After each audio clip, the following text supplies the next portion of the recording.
Okay, good morning. Magandang umaga ho.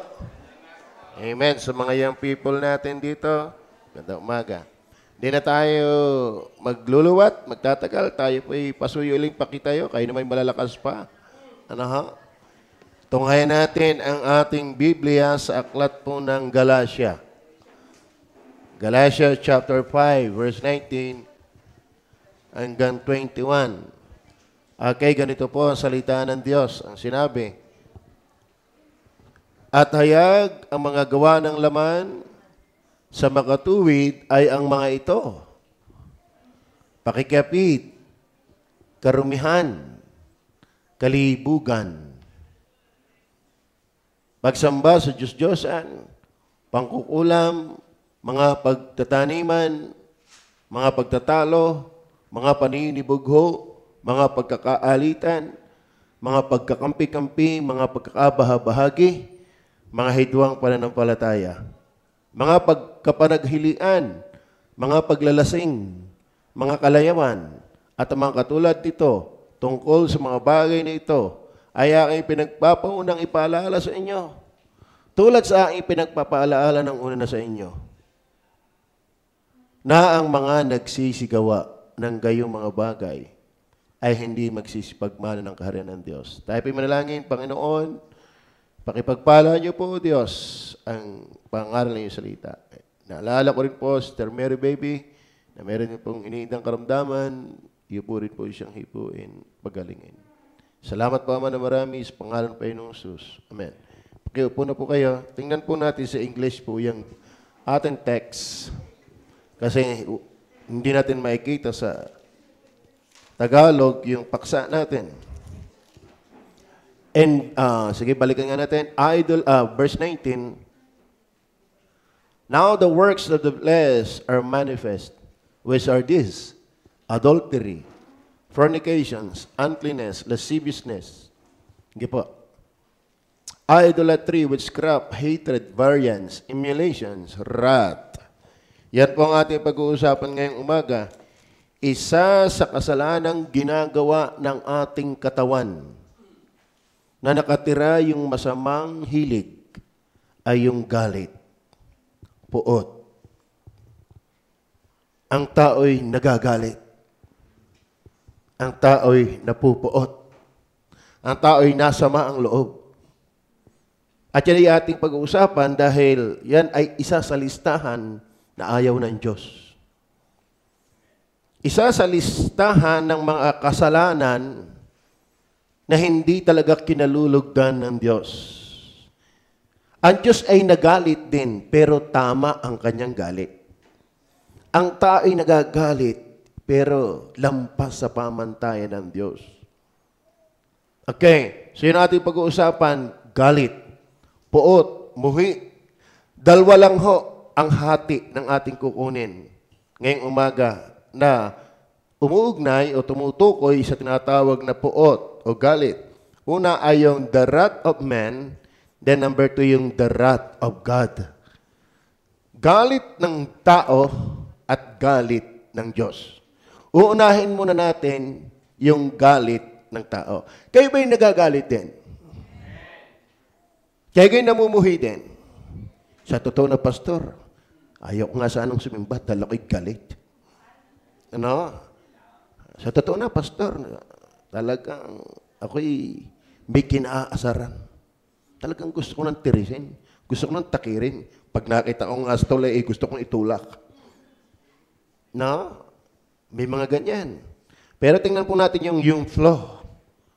Actually, ang daming talataan tungkol sa anger, wrath. Pero pag pinatulan kong lahat yon ay abuagtin tayo ng siyam-siyam. Pero yung kinuha kong mga talataan, pagdating sa galit ng tao at sa galit ng Diyos, yun halos halihaw na rin yung mga iniwan kong talataan. So una, tingnan po natin, the wrath of man. Under the wrath of man, mga kapatid, pag sinabing galit ng tao, sa Efeso chapter 4, verse 26, be ye angry and sin not. So, pwede pala tayong magalit pero huwag magkakasala. Halimbawa, galit ako sa abortion. Hindi mali yun.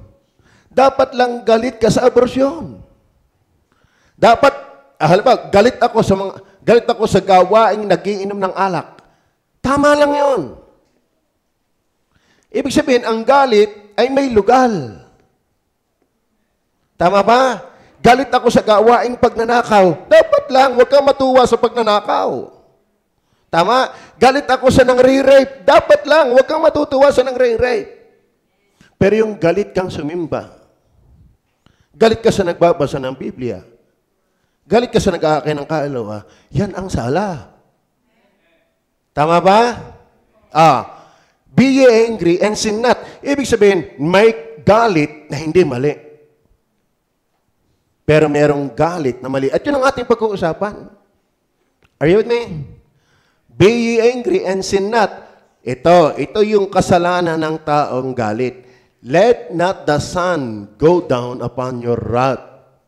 Kayo'y mga galit, pero huwag kayong magkasala. Ano yung kasalanan ng galit? Ano yung galit na kasalanan? Yung hindi maalis-alis na galit. Kasi sabi, kung kayo magagalit, huwag lulubog ang araw. Ano ibig sabihin?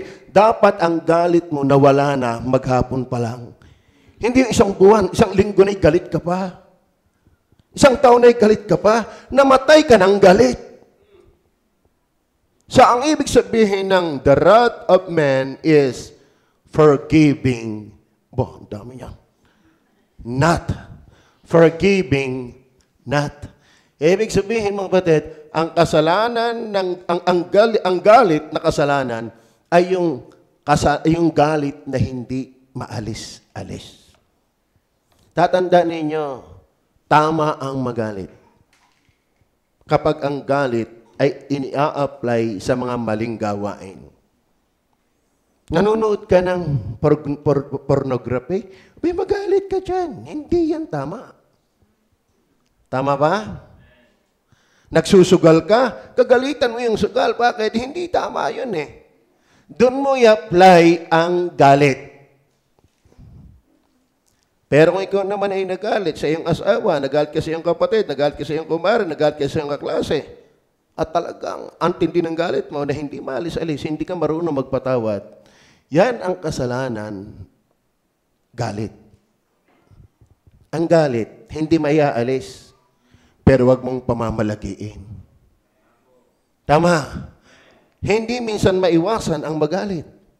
Pero yung habang buhay ka ng galit, ay iba yun. Amen?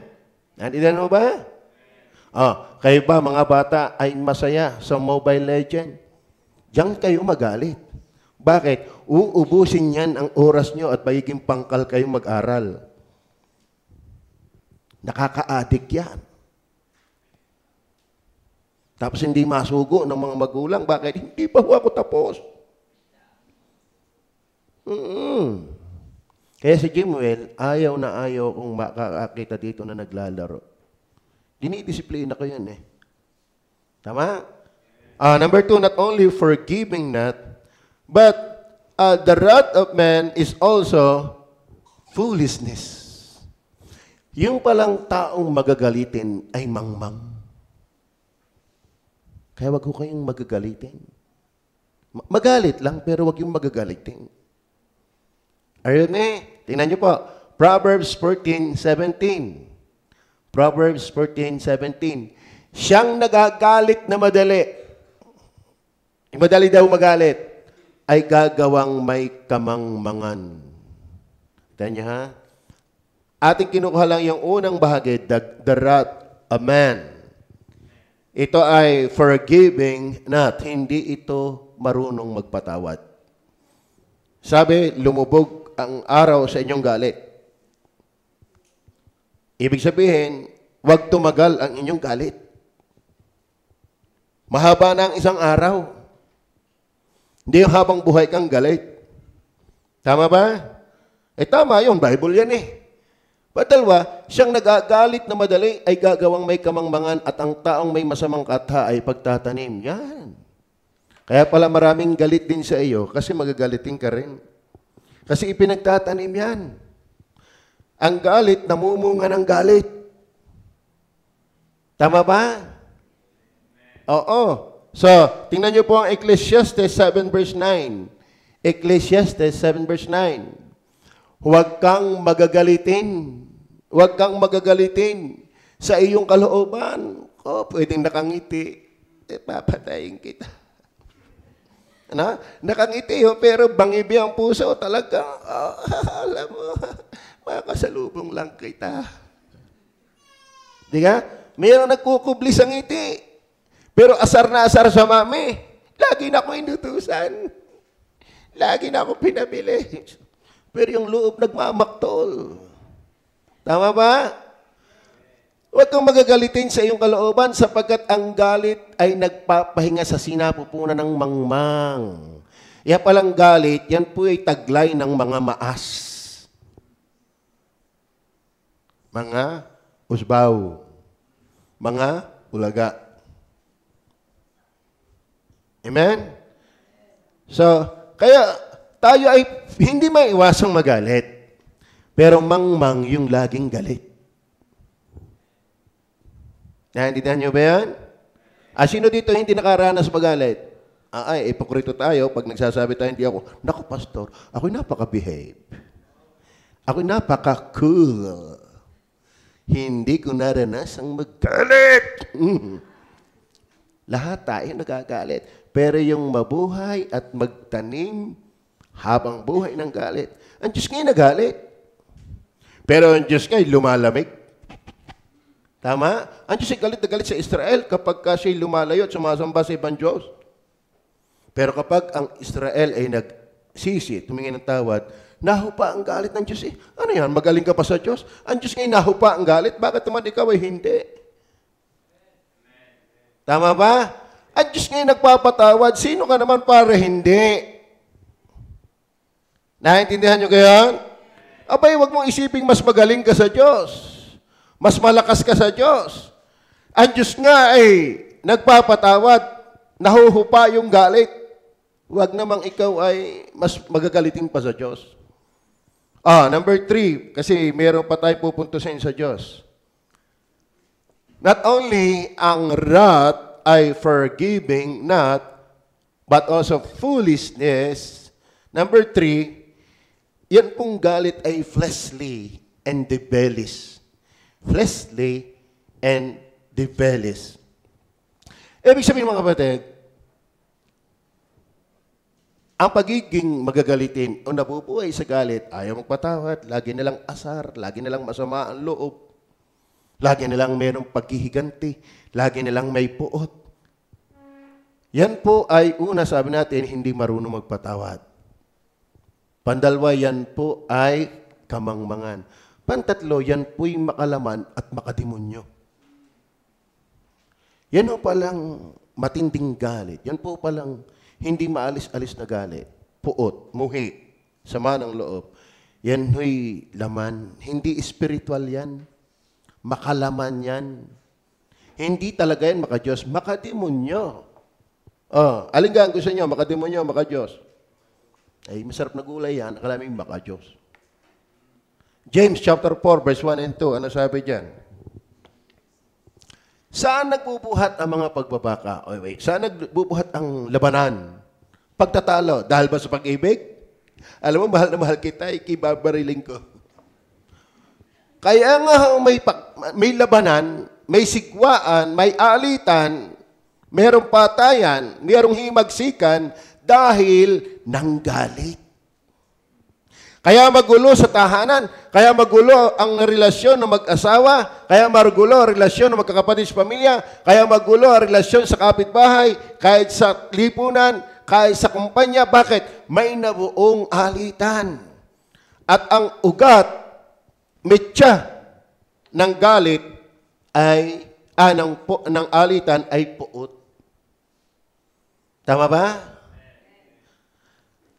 Saan nagbubuhat ang mga pagbabaka? At saan nagbubuhat ang mga pag-aaway sa inyo? Hindi ba ka nagbubuhat dito? Sa inyong mga kalayawan na bumabaka sa inyong mga sangkap? Verse 2.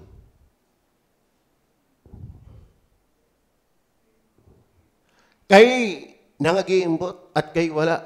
Kay nagsisipatay. Kalaan mo yan. At kay nangag-iinggit at hindi maaring kamtan. Kay nakikipag-away at nakikipagbaka. Kay wala sapagkat hindi kayo nagsisingi. Tanong niya, binatbat diyan yung laging nagsisipatay, nag-iinggit, nag-aaway, nakikipagbaka. Dahil yan ang galit.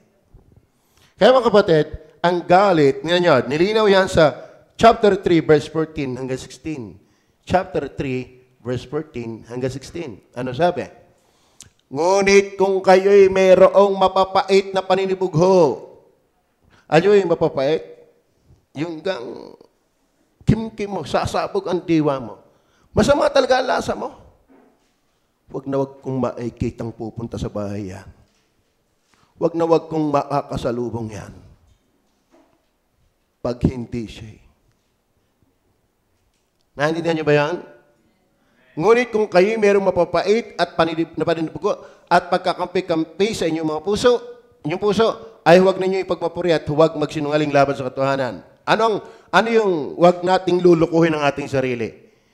Hindi ito ang karunungan bumababa sa itaas, kundi nauukol sa lupa, sa laman, sa jablo. So, ibig sabihin mga kapatid, yung matinding galit, mapait na paninibugho, kayo ba'y may kinagagalitan? Kayo ba'y nakaranas magalit? Hanggang ngayon ba'y galit pa rin kayo sa inyong kinagagalitan? Magpatawad kayo. Dahil yan ay makalaman at makademonyo. Hindi yan sa Diyos. Are you with me? Lalo namat nagalit ka ng mali. Di ka? Ay, ako'y sinaway ng mami. Lagi na lang ako pag ako'y darating ng gabi, lagi na lang ako pinagsabihan. Abay, tama yun. Huwag kang magagalit sa magulang mo kung tama naman ang sinasabi. Tama? Ang tamang galit ay doon sa mali. Pero kung tama naman ang sinasabi, abay, huwag kang magagalit. Magalit ka sa mali mo. Kaya mga kabataan, pag pinagpapayuhan kayo ng inyong mga magulang, huwag kayong magagalit. Dahil tama lang nasabihan kayo ng mga magulang. Lalo't kung mali ang inyong ginagawa. Ayun ka naman kayo nakakababae, dalaga ay uuwi ka ng alas 12 ng gabi. Sino matutuwang magulang sa iyo? Tama? Tama. So kung pagsabihan ka, tama lang yun. Ba't ka magagalit? Ay tama. Ang kagalitan mo ito. Pag nakita mo na mayroong hindi magandang ginagawa. Magalit kayo pero wag magkasala. Okay. Number 4. Hindi natin patatagalin. Dahil may isa pa tayong puntos. Alam niyo ba ang galit, yan po'y mabagsik. Fierce. Fierce. Tingnan niyo po ang Genesis 49 verse 7. Sumpayin ang kanilang galit sapagkat mabangis. Alam niyo ba ang kwentong yan, ang antagpong yan?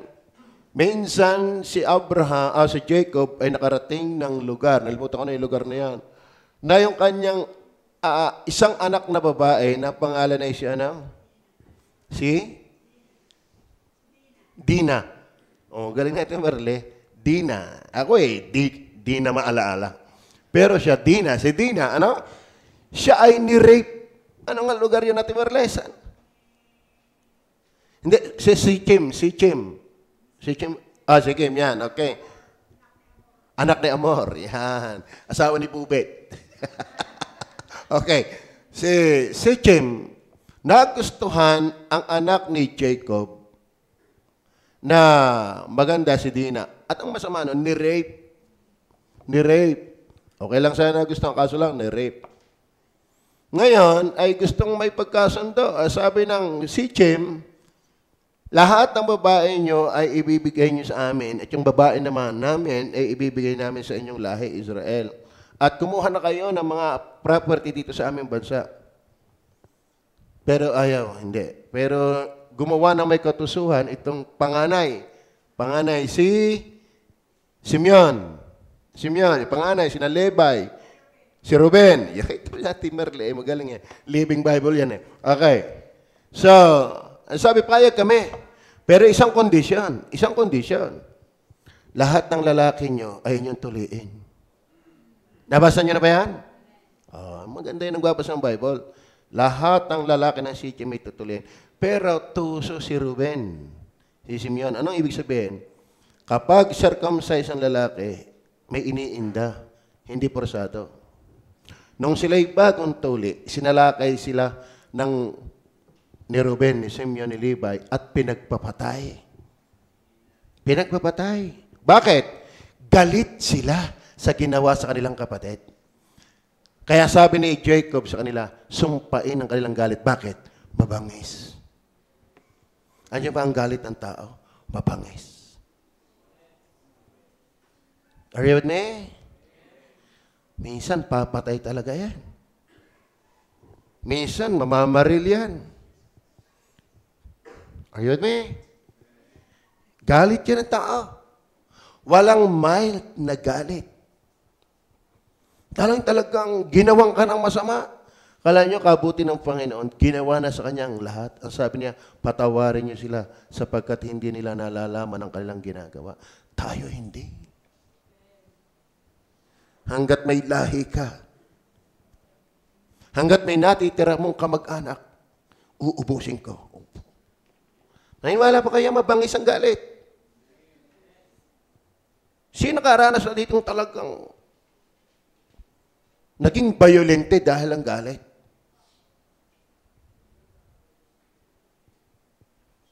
Ay tapos ay dadaanin pa sa alak. Matinding magwala, lalo yung lasing na galit. Tama? Matindi. Alam niyo ba, minsan walang magulang pagka napuyusan ng galit.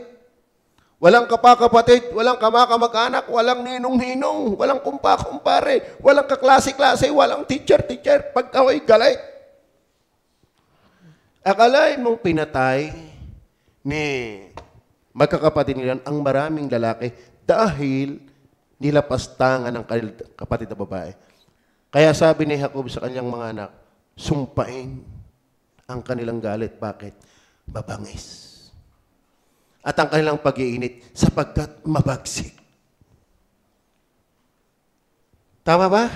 Kaya nga, fierce. Ang galit ng tao ay mabagsik. Maliwanag ko ba?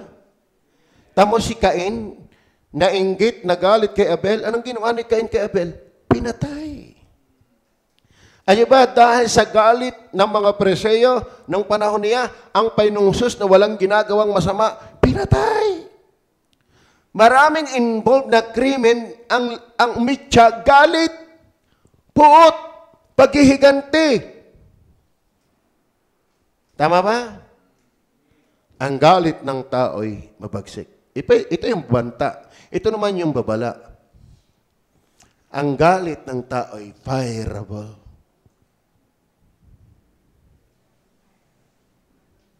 Tingnan po, Galatia chapter 5, verse 19 hanggang 21. Now the works of the flesh are manifest. Which are these? Ano yun? Adultery, fornication, uncleanness, lasciviousness. Sige po. Idolatry, witchcraft, hatred, variance, emulation, wrath. Isa sa gawa ng laman, lista ng kasalanan natin pinag-usapan. Wrath, strife, seditions, heresies. Okay. Envyings, murders, drunkenness, revelings, and such like. Ito yung ating pinupunto ngayon. Isa doon sa pagiging magagalitin. O galit na hindi maalis-alis. Mawi, puot. Ay fireable. Why? Of the which I tell you before, as I have also told you in time past, that they which do such things shall not inherit the kingdom of God. Ibig sabihin, ang kasalanan ng pagiging galit, na hindi maalis-alis, hindi magpatawad, ay hindi palangit. Fireable, pang-impyerno yan. Are you listening? Are you listening? Well, Pastor, okay, walang kinagagalitan. Papaalala ko lang, isa lang yan sa lista ng kasalanan. Yung ating mga napag-aralan na marami na. Pwedeng hindi ka ganyan. Ang dali mo magpatawad. Ay, dun sa iba, kasalanan. Kasi wala namang matuwid, wala kahit isa. Sapagkat ang lahat ay nangagkasala nga at hindi nakaabot sa kaluwalhatian ng Diyos. So lahat ng makasalanan, hindi palangit. Di ba na lang magsisi at manampalataya kay Jesus. Maliwanag ko ba? Then, number 6, itong galit, ito yung wrath, ay fit not for Christians. Kaya kung Kristiyano ka, huwag ka dapat magagalitin. Huwag ka dapat namamalagi sa galit. Yung sama ng loob, kapaitan. Nagkakamali, pero huwag kang mamamalagi doon. Hindi dapat yun sa anak ng Diyos. Tama. Isa na lang talatang basahin ko sa inyo. Colossus chapter 3 verse 8, yun na lang. Datapot ngayon ay inyo namang layuan ang lahat ng mga ito. Kinakausap yung mga Kristiyano, galit, layuan niya yan. Kapuutan, paghihinala, panunungayaw, mga salitang kalay-halay na mula sa inyong bibig. So, hindi bagay sa Kristiyano ang nabubuhay na galit. Amen? So, number 1 yan, the wrath of man. Number 2, the wrath of God. The wrath of God. Are you listening? Ito ang matindi. Ang tao, halimbawa, ay mabuhay ng galit. Gaano bang kahaba mabubuhay lang ang tao sa lupa? Pagpalagay ng makaisandaang taon, yun ang sabi ng matatanda, saan ka makakaabot yung galit mong yan? Kaya doon ang buhay para mabuhay sa galit. Tama? Eh, saan ka makakaabot yung galit mong yan?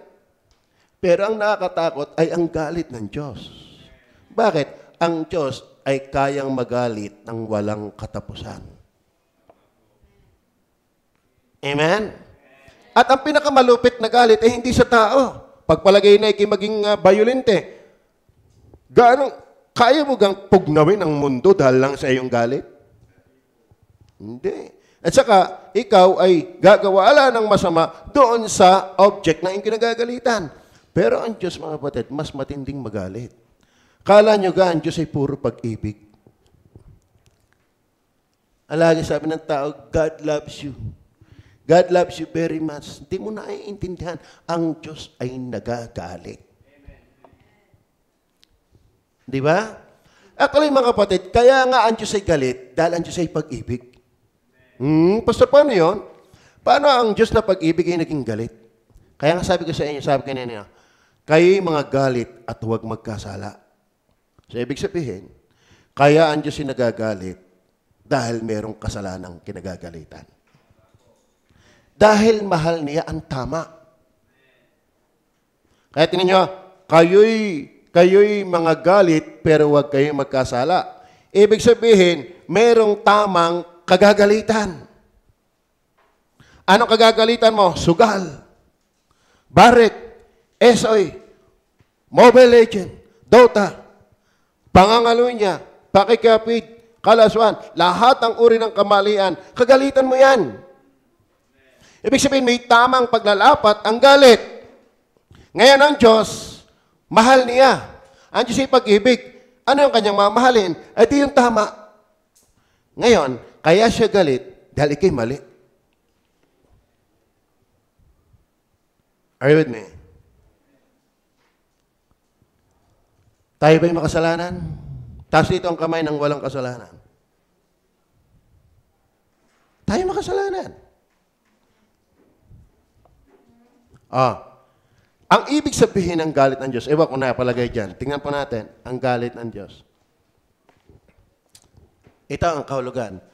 God's wrath, ang puot ng Diyos in Scripture, sa banal na kasulatan, is His holy and just indignation against sin. O, ibig sabihin, Tagalogin natin, ang muhi, puot, galit ng Diyos sa Biblia, ayon sa Biblia, ay ang kanyang banal at matuwid na galit laban sa kasalanan. Tama? So, ang Diyos ay huwag niyang ipagkamala na laging puro pag-ibig. Ang Diyos ay hindi konsentidor. Tama? Ang magulang na nagmamahal, namamalo. Ang gobyernong nagpapairal ng katwiran, katarungan, may bilangguan. Lalo pa kaya ang Diyos ang hindi magparusa sa makasalanan. Dahil mahal niya ang kabanalan. Okay, maliwanag ba? Patunayan natin. Roma 1:18 and 19. Roma 1:18 and 19. Sapagkat ang puot ng Diyos. May puot ba ang Diyos? Ito na ang ating number 2. Kanina, the wrath of man. Ngayon ay the wrath of God. Okay. Ang puot ng Diyos ay ano? Nahahayag, hindi kubli. Mula sa langit. Saan nahayag? Mula sa langit. Paano nahayag? Meron siyang kinukontra. Meron siyang hindi inaayunan. Ano yon? Lahat ng kasamaan. Maliwanag mo ba? Saan galit ang Diyos? Lahat ng kasamaan. Oh. Tayo, galit lang tayo pag nasasaway, ay mali naman ang sinabi. Tayo nga hindi marunong magalit eh. Tama? Galit tayo pag tayo sinasaway sa mali. Pero sa totoo na matuwa kapag sinasaway ka. Ang dapat mong kagalitan na yung mali. Katulad ng Diyos, galit siya, pero sa mali. Pero siya'y tuwa doon sa ayos. Kaso lang, wala ngang ayos. Maliwanag ko ba? Laban sa lahat na kasamaan at kalikuan ng mga tao na mga sinasawata ang katuhaan ng kalikuan. Ito pa malupit, ang tao'y gigil, matigas sa mali, at nilalabanan yung dapat. Ikaw malubagay sa Diyos. Nilikha ka lang niya, palupa ka lang niya, pahangin ka lang niya, lahat ay provided sa iyo, tapos ikaw pa ang mayabang, ikaw pa ang palatutol, ikaw pa ang palaban. Sino matutuwa ang Diyos sa iyo? Naintindihan mo ba yan? Amen. Kung baga sa mga anak, lahat ay binigay sa iyo, bata pa, nung lumaki kaya akala mo kung sino. Sino magulang ang matutuwa sa iyo niyan? Ilagay mo yan sa Diyos. Maliwanag ko ba? Actually, naandyan ang listahan ng kasalanan. Sige, ating baybay ng konti. Wag na, tatagal tayo. Joel chapter 2, verse 10 and 11. Tingnan niyo po. Joel. Ang lupa ay nayayanig sa harap nila. Ang langit ay nanginginig. Ang araw at ang buwan ay nagdidilim. At itinitigil ng mga bituin ang kanilang, ano yun? Di ko kita. Okay, tuloy natin ang verse 11. Verse 11. At pinatutunog ng Panginoon ang kanyang tinig sa harap ng kanyang hukbo, sapagkat ang kanyang kampamento ay totoong malaki, sapagkat malakas at nagsasagawa ng kanyang salita. But hindi nabansin yung galit ng Diyos. Okay. Tingnan natin yung Sipanya 1:18. Sipanya 1:18. Kahit ang kanilang pilak o ang kanilang gintuman ay hindi makapagliligtas sa kanila sa kaarawan ng kapuutan ng Panginoon. Mga batid, ngayon ay ang Diyos ay manakanakang nagpaparusa by individual. Pero darating ang 7 years tribulation. Lahat ng pinipigil na galit ng Diyos ay ibubuhos. Kaya kung hindi ka magsisisi ng iyong kasalanan at mananampalataya kay Jesus, matitikman mo ang matinding puot ng Diyos. Pero hindi pa yan. Ang pinakamalupit niyan ay ang impyerno. Bakit? Ang Diyos nga po'y napupuot. Laban sa kasamaan. Kaya mga kapatid, mga kaibigan, makinig kayo, hindi libre ang inyong katigasan ng ulo sa Diyos. May panahon ang Diyos dyan. Huwag mong ipunin ang puot ng Diyos sa iyo. Amen? Ngayon, ang Diyos ay mapagpahinuhod. Pero may araw, may panahon na ibubuhos ng Diyos ang kanyang galit. Are you with me? Ngayon, ang panahon ng kaligtasan. Magsisi ka na. Manampalataya kay Jesus. Dahil ang isang araw, ang darating na ay hindi biyaya, kundi galit ng Diyos. Colossians chapter 3 verse 6. Colossians chapter 3 verse 6. Na dahil sa mga bagay na yan, punahin natin ang verse 5, verse 4. Tingnan natin para maintindihan yung verse 6. Kung may lalagay. Tingnan nyo ha. Patayin nga ninyo ang inyong mga sangkap ng katawang nangasibabaw ng lupa. Ano ba yung mga gawain ng katawan? Pakikapid, karumihan, masamang pita, masamang nasa, at kasakiman, na iyay pagsamba sa mga Diyos-Diyosan. Dahil sa mga gawain yan, sabi, verse 6, na dahil sa mga bagay na yan ay dumarating ang kagalitan ng Diyos. So, ibig sabihin mga kapatid, meron talagang kontra ang Diyos, nilalabanan, hindi sa tuwa. Yung gawaing masasama, yung hilig ng laman. Amen? At kahit Kristiyano, mag-iingat ka. Lalo kung kinagkikrisyanuhan laang. Bakit kinagsasabi, Kristiyano, ikay masaya sa kasalanan? Bakit nawiwili ka at dyan ka umuugmok at lubog na lubog ka na sa kasalanan ay Kristiyano ka? Ang tunay na Kristiyano ay nagkakamali. Pero yung masaya at namamalagi diyan, question yourself. Amen? Tama ba? May panahon ng Diyos. Baka tayo mapulitan natin, nakala ko yung kay Kristiyano. Iwan sa rapture. Ang tunay na Kristiyano, binabago talaga ng Diyos. Man, binago at patuloy na binabago. Tama.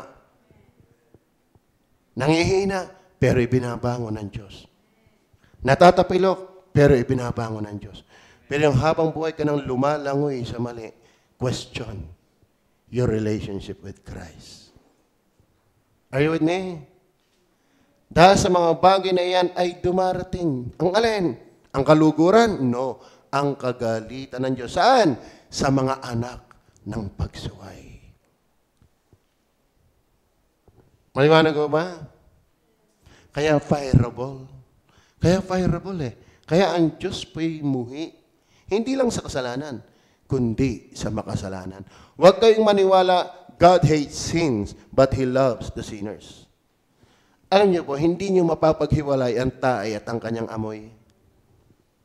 Walang amoy tae kung walang tae. Walang usok kung walang baga. Kaya may kasalanan dahil may makasalanan. Alam nga namang ayaw mo lang ng amoy. Ayaw mo lang ng pinanggagalingan ng amoy, pero gusto mo ang amoy. Hindi. Ang Diyos ay galit sa makasalanan at sa kasalanan. Liban na lang, magsisisi ka. Amen? Humingi ka ng tawad kay Jesus. Tingnan po natin. Revelation chapter 20 verse 10 hanggang 15. Sige po. Ang diablo na dumaya sa kanila ay ibinulid sa dagat-dagatang apoy at asupre, na kinaroroonan din naman ng hayop at ng bula ang propeta. Tingnan nyo ha. Pakibasa nyo nga. At sila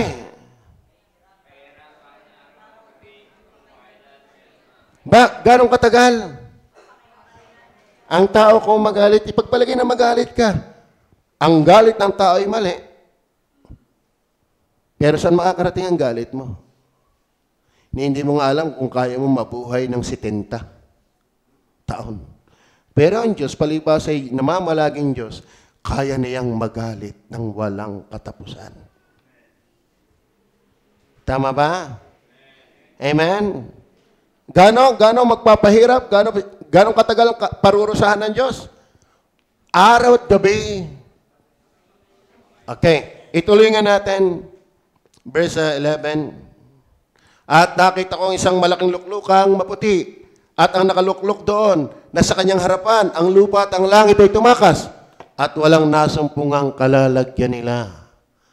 At nakita ko ang mga patay, malalaki at maliliit, na nangakatayo sa harapan ng luklukan, at nangabuksan ng mga aklat, at nabuksan ng mga ibang aklat, na siyang aklat ng buhay at ang mga patay ay hinatulan ayon sa bagay na sulat sa mga aklat ayon sa kanilang mga gawa. Mga patay na ha? Mga patay na. Alam niyo po, ang kamatayan ay hindi katapusan. Dahil tayo yung lahat ay may kaluluwa. Ngayon, ano mangyayari? Yung mga namatay sa dagat, kinain ng dulong, nilunok ng dulong, nalunod, anumang klaseng uring kamatayan sa dagat, ay ano? Ay ibabangon niya. At ang lahat ng uring, kung ito'y namatay man lang sa lansangan, sa aeroplano, ibibigay ng kamatayan at ang Hades. Maging yung mga patay na nasa Hades, nasa temporaryong pagdurusa, ang mga patay nasa kanila. At sila'y hinatulan bawat ay sa kaniyang mga gawa. Verse 14. At ang kamatayan at ang Hades ay binulit sa dagat-dagatang apoy. Ito ang kalawang kamatayan sa mga tuwid ay ang dagat-dagatang apoy. Verse 15. Ano sabi? At kung ang sino man na hindi nasumpungang nakasulat sa aklat ng buhay ay ibinulit sa dagat-dagatang apoy. Ano ibig sabihin? Nagagalit ang Diyos. Ganong katagal? Magpakailanman. Saan? Sa impyerno. Are you with me? May galit ang tao, pero mas matindi ang galit ng Diyos. Apocalypse 21 verse 8. Ngunit sa mga duwag at sa mga hindi mananampalataya at sa mga kasuklam-suklam at sa mga mamamatay tao at sa mga mapakipid at sa mga manggagaway at sa mga mapagsamba sa Diyos-Diyosan at sa lahat ng mga sinungaling, ang kanilang bahagi ay sa dagat-dagatang nagnininga sa apoy at asupre na siya yung kalawang kamatayan. Ano yung dahilan? Bakit dadali sa dagat-dagatang apoy? Dahil hindi mananampalataya, dahil mga duwag, dahil kasuklam-suklam, dahil mamamatay tao at mga mapakipid. Ibig sabihin, lahat ng gawaing kasalanan ng tao, hindi tuwa ang Diyos. Are you with me? Tama ho ba? Ayan. Meron ho ba kayong nagawa na sukat kagalitan ng Diyos? Gusto mo bang pumunta ka ng impyerno? Ay kahit ayaw mo, doon ka talaga ang punta mo. Bakit? May kasalanan ka eh. Hindi naman ikaw ang magpapasya at magpipilit. Ayaw ko sa impyerno. Oo nga, ayaw. Eh, sino ka may gusto doon? Ay kahit ka ayaw mo doon, pero kumusta naman ang buhay mo? Ayaw mo sa impyerno, pero ang ginagawa mo na may pang impyerno. Gusto mo sa langit, pero hindi ka naman manampalataya sa ibinigay na tagapagligtas na si Jesus. Lagi ko na ilustrasyon sa inyo. Kapag may isang lalaking mayaman nanligaw sa isang babaeng natipuhan, ang sabi ng lalaki, ang lahat ng akin ay iyo. Sa anong kondisyon? Mahalin mo lang ako. Ay sabi ng babae, ayoko. Paano magiging iyo yung nasa babae ay ayaw mo sa lalaki? Ang gusto ng babae, yung pag-aari ng lalaki, pero ayaw niya sa lalaki. Alam mo, maraming tao gusto sa langit, pero ayaw kay Jesus. Paano kang pupunta ng langit? Hindi lang pwedeng gusto mo yung langit, pero ayaw mo sa Diyos. Naintindihan niyo ba yan? O, sino ka pastor ang ayaw sa Diyos? Sadya! Ito ha, halata mo naman maraming tao ayaw sa Diyos. Kumusta? May Bible ka ba? Maraming tao, walang Bible eh. O, pandalwa, kung may Bible, binabasa mo ba? Amen? Gusto mo ba itong sundin? Eh, pumasa ka sa pagbabasa, ay sumusunod ka ba? Ano, walang kwenta, ang dami mong alam na ayaw mong gawin. Kahit masa secular, walang binatbat ni kaya ang dami mong natapos, wala ka mang gagawin. Siya yung natapos. Mas gusto ng Diyos ang gumagawa at sumusunod. Are you listening? Ngayon, meron isa lang lunas para tayo maligtas. Romans chapter 3 verse 25. Tingnan niyo po. Roma, chapter 3, verse 25. Na siyang inilagay ng Diyos na maging pangpalubag loob. Ginaginaw kayo? Ano ba ibig sabihin ng pangpalubag loob? Pang-alis ng galit. Ang Diyos ba'y galit sa'yo? Yes. Huwag mo sabihin hindi. Dahil makasalanan ka. Ngayon, paano maaalis? Paano malulubag? Paano malulubag? Ang sabi, na siyang ibinigay ng Diyos na maging pangpalubag loob sa pamamagitan ng pananampalataya sa kanyang dugo. Ibig sabihin, merong namatay para sa atin at tumigis ang kanyang dugo para tayo mapatawad. Kaya sabi ng Biblia, siya ang kordero ng Diyos na nag-aalis ng kasalanan ng sanglibutan. Humuhupa, nawawala ang kanyang matinding galit na sukdulang dalhin ka sa impyerno. Nawawala kapag mananampalataya ka kay Jesus. Sabi na siyang inilagay ng Diyos na maging pangpalubag loob sa pamamagitan ng pananampalataya sa kanyang dugo upang may pakilala ang kanyang katwiran. Dahil sa hindi pagpansin sa mga kasalanan na nagawa na nagdaang panahon sa pagpahinuhod ng Diyos. Ang Diyos ngayon ay talagang punong-puno ng timpi. Pero may panahon na ibubuhos niya ang kanyang galit. Pero yung kanyang galit ay hindi lang matitimpi, kundi mawawala una bes. Kung yung kanyang bugtong na anak na isinugo, ipinanganak sa sabsaban, pinatay sa krus ng Kalbaryo, inosente, walang kasalanan, pero bakit pinatay? Ang dinala niya ay iyot aking kasalanan. Kung magtitiwala ka sa Kanya, tanggal ang galit ng Diyos sa iyo. Pero kung ipipilit mo ang iyo, impyerno, tiyak ang iyong tungo. Maliwanag ko ba? Yan po ang pag-aaral natin sa salita ng Diyos. Wrath. The wrath of man and the wrath of God. Mas mabagsik ang galit ng Diyos. Bakit? Ang galit ng Diyos ay tama. Tayo manalangin. Mapagpala namin Diyos,